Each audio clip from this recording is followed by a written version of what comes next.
Good evening, sci-fi movie nerds, and welcome to another episode of the Sci-Fi Movie Guy. I've got Jason from Trench Run Rebels here. Hello. And we are going to be talking all about what Star Wars The Last Jedi means, or doesn't mean, or could mean, or might mean.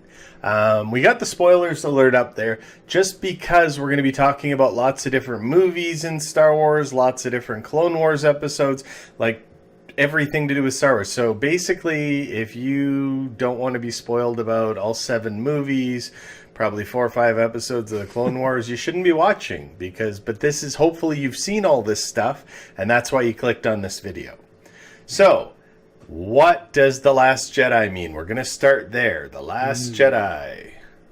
Jason, yes. Do you have an idea? So, The Last Jedi, it could mean, well, it could mean a lot of things, right? Yeah. It could be talking about Luke, singular. Jedi is the plural of Jedi. So Rey and Luke are the last Jedi. Could be Rey and Luke. It could be Kanan, could Ezra. Be Kanan, could be Ezra. Could be a lot of things, right? It does almost give you this ominous sense, right? Last is a pretty final word.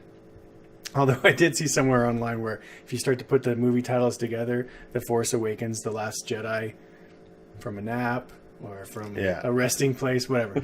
But so The Last Jedi, it's pretty ominous. And then they hit us with this red, right?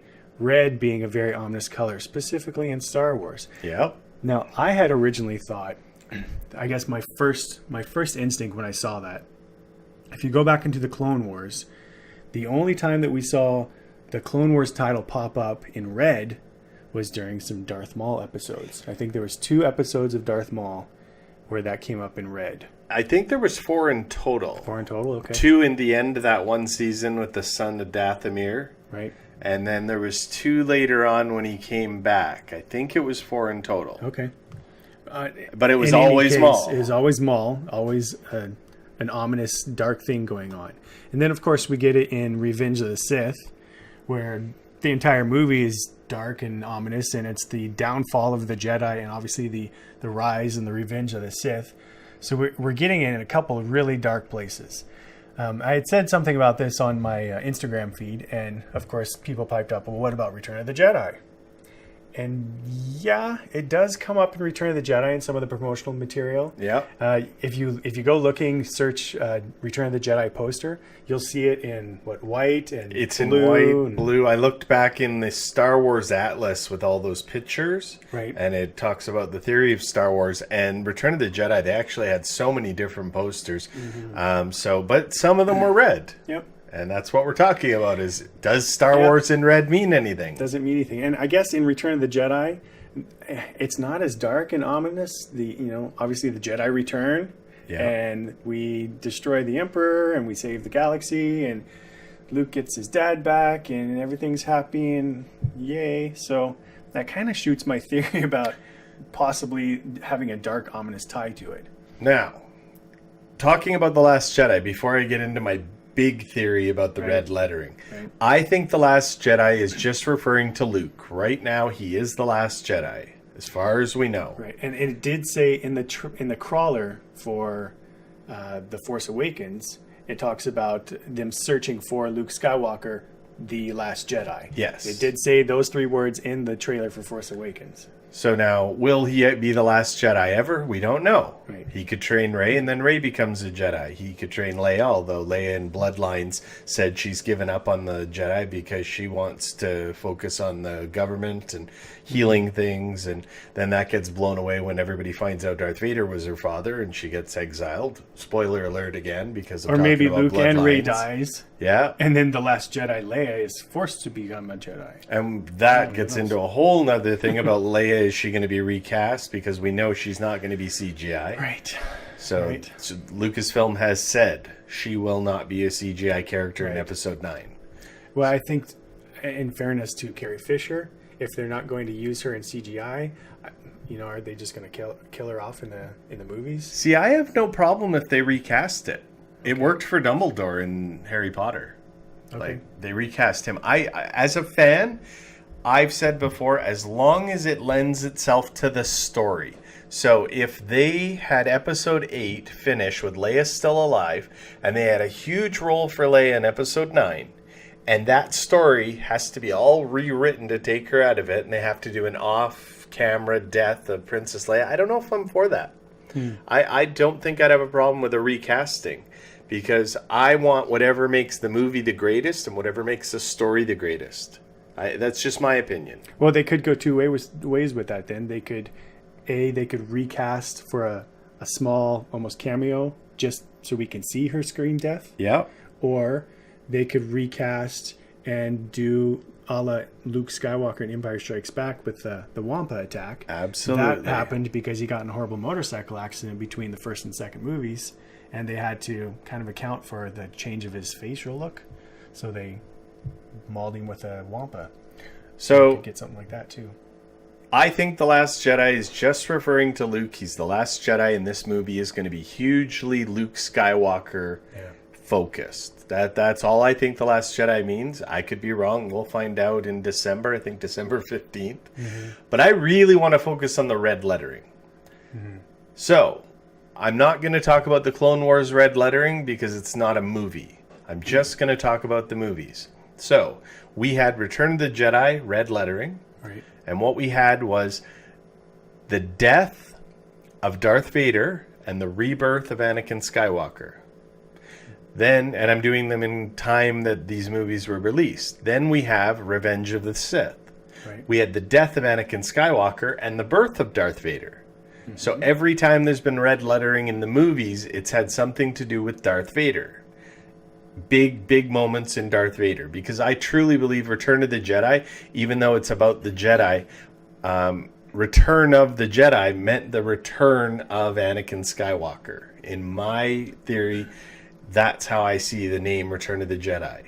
Was the return of Anakin Skywalker from becoming Darth Vader. So, the red lettering, I think Hayden Christensen's back for episode 8, folks. I think he's coming back as a Force Ghost. I think we're going to probably see Yoda as a Force Ghost. I think we're going to see Obi-Wan as a Force Ghost. They've already rumored that they're waiting to do an Obi-Wan trilogy until this trilogy is done because they're not done with Obi-Wan yet. That has been said by Pablo Hidalgo. We're not done with Obi-Wan quite yet in this trilogy, so we don't want to talk about another trilogy. And Ewan McGregor has been in many talks with Lucasfilm about reprising this role. And I think we're going to get all three of them, which you were wishing for. You were hoping for a lot of Yoda, Obi-Wan, I was Force wishing Ghosts. that when we first found out about The Force Awakens. Yeah. I was hoping for like a spirit Force Ghost meditation chamber kind of thing with Luke counseling with Anakin, with Yoda, with Obi-Wan. And yes, let's bring back Hayden. I have no problem bringing back Hayden Christensen. And I don't either, because Lucas, while an amazing filmmaker, he's not the greatest director. And I think a real good director could pull something so much more out of Hayden Christensen and make him the Anakin Skywalker that we wanted. Well, and if you look at Hayden Christensen, some of his other roles, he's had some pretty decent dramatic roles where he's done fine. I think he got marked because of the prequels, and he hasn't had much of a career, but he has had a few movies where you can tell he's got some acting chops. And I think if we get an actor's director in there, which Rian Johnson is, if you've seen his movies, they're deep and twisty and lots of acting.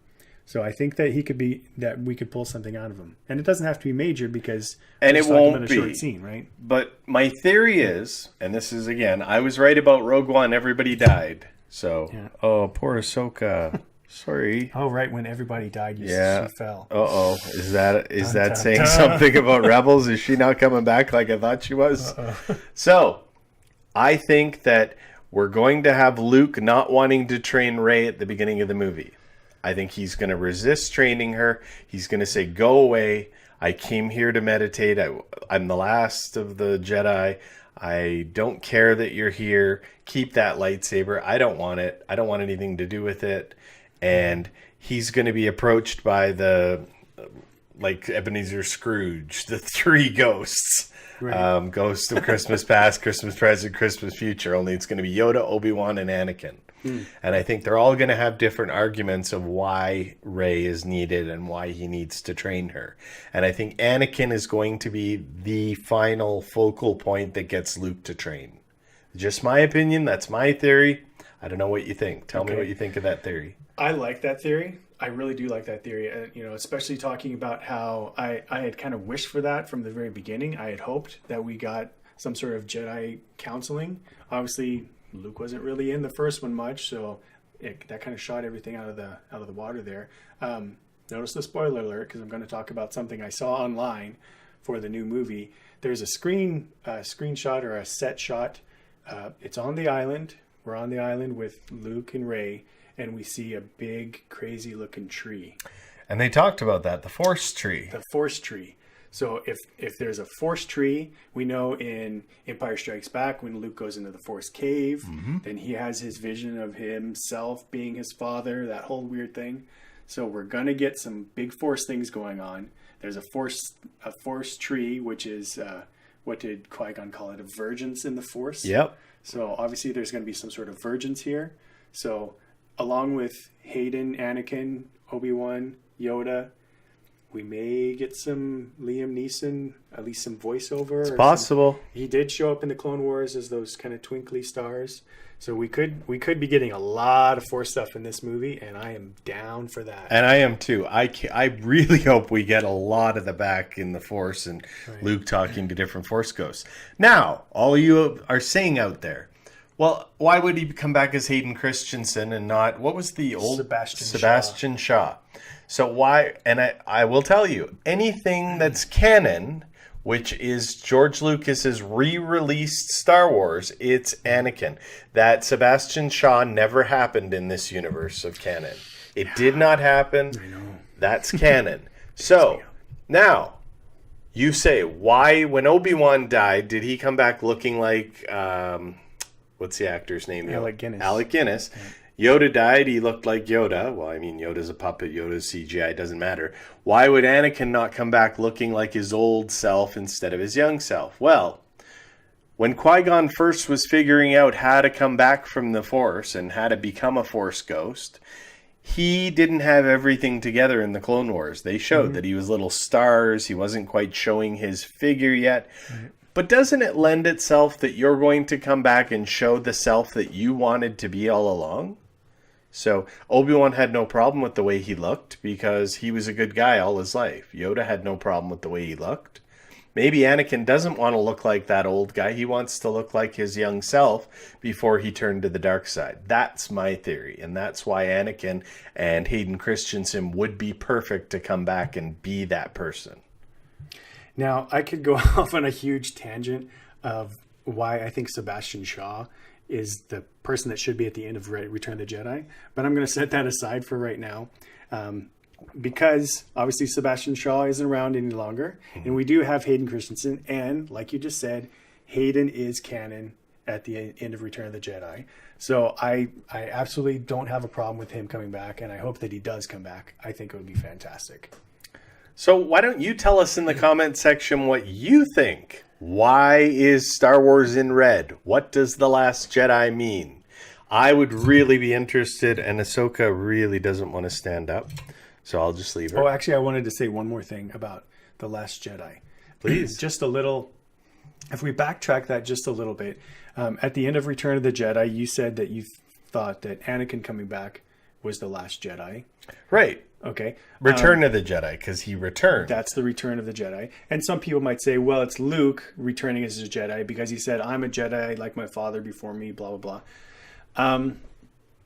If you go back and you look at how the Jedi Order itself fell from grace and how Yoda and Obi-Wan were basically telling Luke that he needed to go murder his father. Yeah. Right? It doesn't matter. This is what you have to do. You have to go kill your father. And Luke went and did something different. He said, you know what? The Jedi Order, they didn't like the whole attachment thing. But you know what? I'm going to go with that. I'm going to go with that. And that's what I'm going to use to bring him back. So And it worked. Anakin being the last Jedi, and while Luke said that he was a Jedi like his father, he wasn't following the same Jedi rules, right? And so No, and that's always been your problem with the Jedi, is that Right. they do devoid themselves from attachment. right, and I think that's the thing that helped Luke bring him back. And so it's going to be interesting carrying this forward to see where they go with that. Because where we last saw any type of Jedi in Return of the Jedi, Luke was breaking the rules, and Anakin did come back. So now is Luke, when he went to train, was he going to train with attachment, with emotion? Well, if he did train with attachment and emotion, we know it backfired because Kylo Ren killed all of his Right. students and formed the Knights of Ren, so that didn't quite work out so well. Mm-hmm. Or did he go back to the original teachings, which he shouldn't have in the first place? Right. And maybe that's why it all went south, and maybe now he's like, maybe I should just do it my own way. Yeah. It's there's so many questions to be answered. Yep. It's exciting to see as it all unfolds before us. So I'm sure once more they release more stuff, there's more trailers, more things come out. We're going to do more of these things right up until Star Wars Episode 8 comes out, The Last Jedi. Until then, like I said, we'd love to hear your theories in the comment section. I actually haven't heard my theory about the Darth Vader coming back with Hayden yet on the internet. I don't know if you have. I haven't heard it, but it makes sense to me. So let us know if you think it makes sense. Jason, where can people find you on social media if they want to yell at you? Hit me up on Instagram at Vintage Star Wars. Come over there, yell at me, make a big public scene. Who cares? Whatever. I'm over there. And you can find me on Twitter at MovieGuySci-Fi or send me an email, movieguySci-fi@gmail.com, and we'll answer your question on the air. So from both of us, remember everybody, nerds rule the world.